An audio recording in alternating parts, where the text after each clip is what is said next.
Hello guys, कसे आहेत तुम्ही सगळे लोक. Welcome back to my channel. तर आज आपण मँगो बघणार आहे. म्हणजे माझ्या मम्मीच्या मम्मीने पाठवत आणि माझ्या मम्मीच्या मोठ्या भावाने, माझ्या मामाने. आणि आता मी त्याला अनबॉक्स करतो.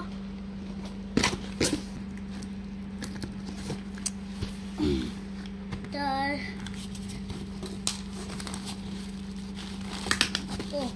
अजून पण राहिलंय का. तर आम्ही इथून काढलो. आता हे केसर आहे, हे रामफळ आहे. रामफळ किती येते जरा, तर तुम्ही पाहू शकता हे रामफळ किती मोठे आणि किती गोड दिसतोय. केसर आंबा आहे, लाल लाल झालाय बघताय का. हे पाराचे आंबे जे थोडे पिकायचे अजून पण. ठीक आहे, तर आता आम्ही हे पिकू पण घालणार आणि एक कट करून दाखवतो मी. तुम्ही बघू शकता ते एकदम लाल आहे. असते पेपर नको टाकू, मग घ्यावी.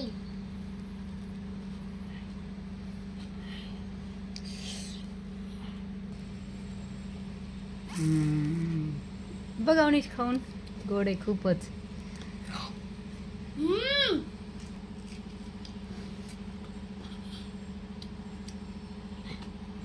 कसं आहे, गोड आहे खूप. मला दे, चला तूच खाते, दे मला पण, मी कापतो. हाताला लागेल, सांभाळून बाळा. आता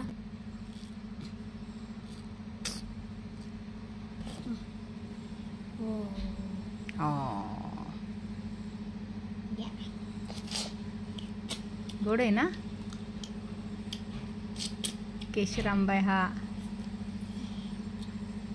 गोड असतात, फार गोड असतात. मला तर खूप आवडतात हे आंबे, केशर आंबे. कसं यम्मी आहे ना. गाईस, तुमच्या घरी आंबे आले ना, तर आहे ना, त्याच्यावर तूप नाही तर दूध खावा, नाही तर उष्णता येते. राईट, बरोबर. आंबा खाल्ला की त्याच्यावरती नंतर दूध प्या, तूप टाकून भरपूर. कारण आंब्यामध्ये उष्णता असते ना खूप. दुधामुळं ती उष्णता थोडीफार पोटाला आराम भेटतो, कमी होते. बाय. आता मी खाते हे आंबे सगळे. बाय. लाईक शेअर सबस्क्राईब करा. बाजूला बेल आयकॉन भी दबाना.